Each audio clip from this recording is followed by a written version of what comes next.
You're watching BreakThru News. I'm Charlotte Tenoenstein, and you're watching BreakThru News on BTR today. Today we're talking about the Obama administration's controversial prisoner swap of 5 high-profile Guantanamo detainees for Army Sergeant Bowe Bergdahl. With me to discuss this is John Neffel, co-host of the Radio Dispatch podcast on BTR and frequent contributor to publications like BuzzFeed and Rolling Stone.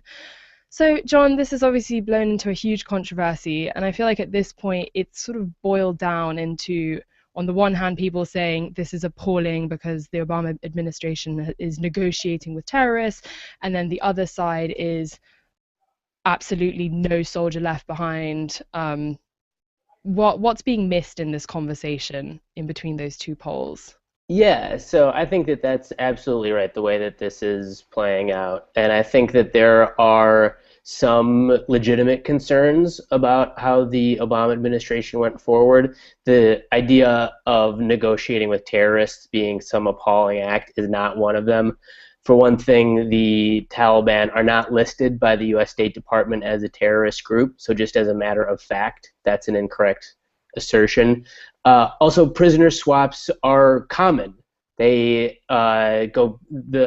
Jimmy Carter negotiated, quote unquote, negotiated with terrorists. Ronald Reagan negotiated with terrorists. The Israelis negotiate with prisoners that are held by Hamas. In the Northern Ireland conflict, you had prisoner swaps, and because the U.S. is at least in many ways winding down the occupation of Afghanistan, when you get towards the end of wars, you tend to have prisoner swaps. That's just how it goes. So that line of attack, I think, is wholly illegitimate. The one line of attack and critique that is legitimate is that Obama and his administration ignored this part of the this giant spending bill called the 2014 National Defense Authorization Act. And what that law requires is that the administration notify Congress 30 days before moving anyone out of Guantanamo Bay. Now, that might sound like micromanaging Guantanamo Bay. A lot of people might not like it as policy. Clearly, the Obama administration thinks that part of the statute is unconstitutional, all of which you're free to do. But what you're not free to do in a country of laws is ignore the part of the law that you don't like. And that's pretty clearly what we have from the Obama administration here. So they attached what's called a signing statement to this law when Obama signed it. And he essentially said, I'm going to interpret this law so as to essentially in the way that I like it, so that it doesn't infringe on the separation of powers and my power as president to conduct foreign affairs and keep U.S. soldiers and sailors safe. Now, if he actually thinks it's unconstitutional, he's mandated to either veto it or wait for the courts to decide the issue. That's the role of the courts. That's not what's meant to be decided entirely within the executive branch. So what do you think the urgency is in this situation that's prompting him to do this? The stated urgency is Bowe Bergdahl's health, which we have no reason to doubt. I think being in Taliban control for 5 years, we have every reason to believe that he was in poor and failing health, and that the window for negotiation was perhaps not going to be open forever. And you also have the drawdown continuing to escalate tensions between the Taliban and the elected government, and the U.S. sort of at least statedly trying to broker a peace between the two sides, or make sure that that there isn't sort of further bloodshed and civil war. And so all of those tensions, I think, led the Obama administration to conclude that waiting was only going to make the situation more dangerous for Bergdahl personally, and potentially for any soldiers who would have gone to get him as well. Let's talk a bit more about Bergdahl, because he himself is a very controversial figure, and there are stories swirling around of desertion. How seriously do you think we should take these stories? How important are they if they're true? There certainly seem to be a lot of different accounts that contribute to this overall image of him having Sure. walked off the base? Yeah, it seems that there's no real question that he walked off the base.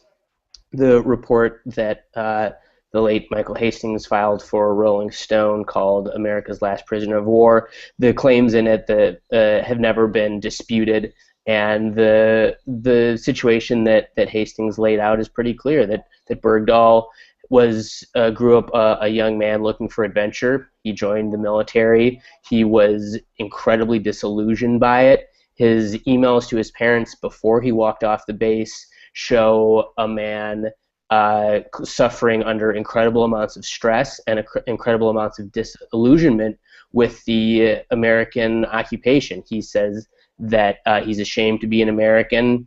There's hints that he saw his platoon run over an Afghan child. And so you see somebody who is suffering under the incredible pressures of war. Of course, Bergdahl isn't alone in this. PTSD among soldiers is a huge problem and is rampant. In some cases in Afghanistan, you see soldiers suffering from PTSD go on killing rampages and murder civilians and rape civilians. And what you have with Bergdahl, at least from all reliable accounts, is that instead of committing suicide or of going on a murder rampage or of anything else that soldiers do when facing PTSD, it seems that he walked off. Which is a much gentler response. Certainly. Do you think it's still? I mean, he's still deserting his army, and that's extremely serious. And I think on top of that, the fact that 6 to 8 people have now died looking for him is cause for frustration, understandably. Do you think, though, that all of this is reason not to negotiate bringing him back, or do you think that he still absolutely falls under the no soldier left behind creed?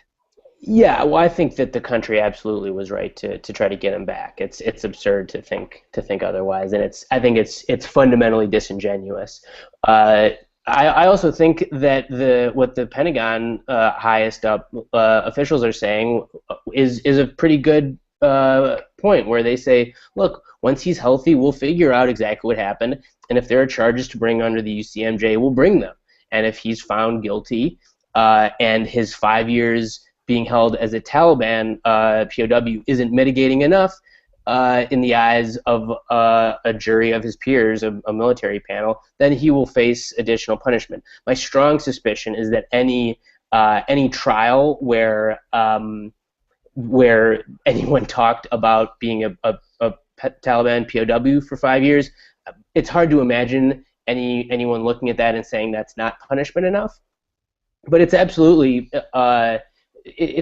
reasonable to suggest that he face charges. One thing, though, that you mentioned that I think has taken hold and needs to be sort of complicated is this idea that 6 to 8 soldiers died looking for him. There's a story in the New York Times today by Charlie Savage, and it shows, going through the WikiLeaks cables released by Chelsea Manning, and just as a side note to show how incredibly valuable that leak is for investigative reporting and continues to be valuable, the claims that 6 to 8 soldiers died looking for him, the facts are very, very murky.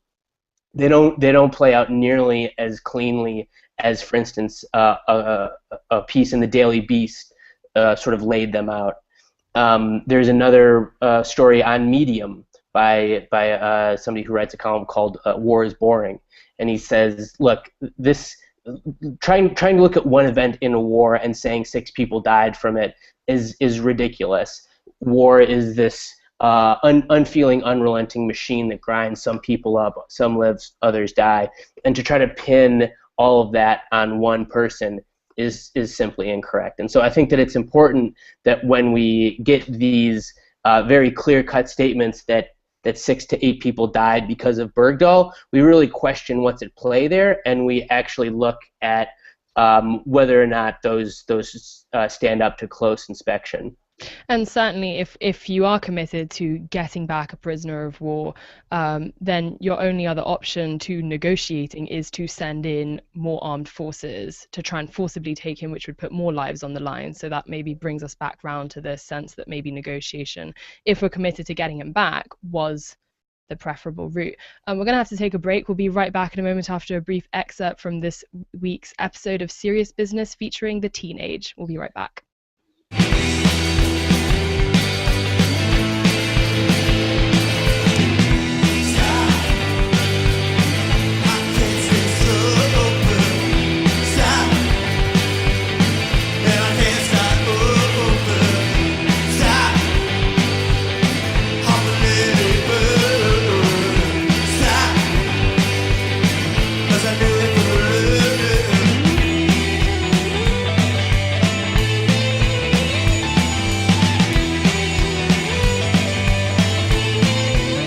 We're back with our discussion on the swap for Bergdahl with 5 Taliban high-profile prisoners at Guantanamo. Let's talk a bit more about these Taliban prisoners, because there's certainly a lot of concern that they are very, very high-profile people, right? I mean, they are nasty people who present a high risk being out and about, no? That's certainly the perception. I think that the reality is actually, as is often the case, is far more complicated. There's a post on Afghanistan analysts.org, which is a really wonderful resource for people who want to learn more about Afghanistan from people who have spent a lot of time there, and lumping all 5 of these Talibs together as sort of the hardest of the hardcore, which I believe John McCain, maybe somebody else, has referred to them that way. It's simply incorrect. One very prominent journalist who spent, I believe, 5 years in Afghanistan, named Anand Gopal, has a book out called No Good Men Among the Living, where he profiles Taliban commanders and lived very closely with Talibs. And he tweeted out, only 2 of these guys can make any, 2 of the 5 released guys can make any appreciable difference on the battlefield. So 2 are legitimately very high up. The other 2 are sort of mid-ranking guys, and then the other guy is an intelligence guy. And to the extent that they all have various terrible claims against them that the U.S. government is claiming, we should really be very suspect of those. And also to the extent that we take this assumption that people working for Karzai's government do not have a history of atrocity, but the Taliban do, I think is a very dubious claim. And if you read Anand's book, as I'm in the process of finishing right now, you see that these distinctions between Mujahideen and Taliban and U.S.-backed warlord and friend and foe are incredibly murky. They're incredibly difficult to discern. And in the history of Afghanistan, since the Russian invasion, you have people throughout the country switching sides very fluidly in attempt to survive decade upon decade of insurgency and occupation.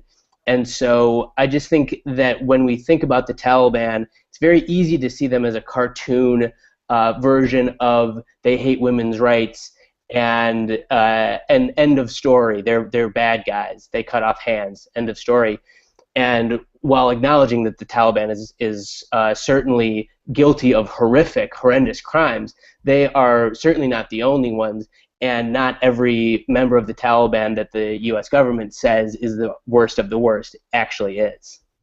And they are part of this bigger picture, right? There were in the 2011-2012 peace talks, some of these men were something of a sticking point, right, for Afghani stability. Right. Well, so you have them as a sticking point also within the hard line of the Taliban. So there's an argument to be made that actually doing this swap and negotiating with this sort of more moderate forces within the Taliban could actually be what they call a confidence-building measure between the U.S. and the Taliban, which will, like it or not, have some role in some part of into play in the Afghanistan state once the U.S. leaves, and to empower hardliners by not negotiating with more moderate factions, I think is a big mistake. Well, we're going to have to stop there. Thank you very much, John, for your succinct and comprehensive analysis of the situation. To continue the conversation, share your thoughts with us on Twitter at BreakThru News. We'll be right back in a moment after this quick excerpt from a special episode of Live Studio featuring We Are Scientists. Every second is a second chance to get this right. I'm all in, it doesn't matter right or what this is. Maybe I should be embarrassed to be saying this. Make it easy, and it should be easy. Make it easy.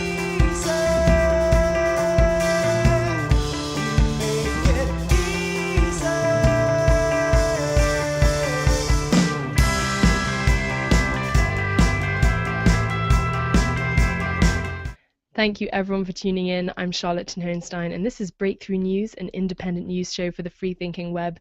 We bring you a range of voices on the issues that today's generation is thinking about.